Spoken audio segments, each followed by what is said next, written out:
إن البلاء لا يرفع إلا بالتوبة والاستغفار والدعاء، فما دواء العصيان إلا التوبة، وما دواء القحط إلا الاستغفار.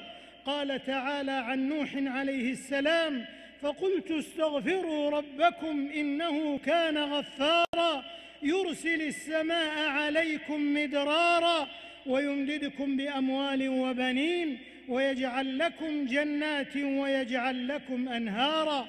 وقال تعالى عن هود عليه السلام: ويا قوم استغفروا ربكم ثم توبوا إليه يرسل السماء عليكم مدرارا ويزدكم قوة إلى قوتكم ولا تتولوا مجرمين. نستغفر الله نستغفر الله نستغفر الله نستغفر الله الذي لا إله إلا هو الحي القيوم ونتوب إليه.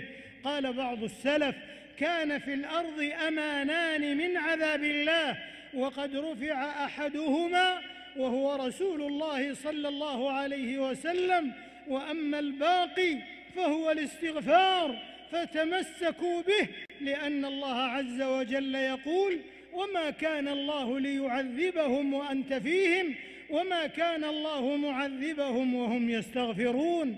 نستغفر الله نستغفر الله. اللهم إنا نستغفرك إنك كنت غفارا فأرسل السماء علينا مدرارا.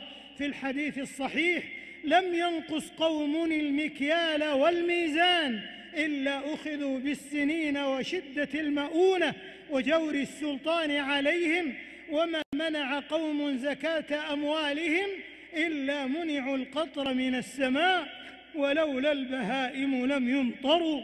أخرجه ابن ماجه والبيهقي من حديث عبد الله بن عمر رضي الله عنهما.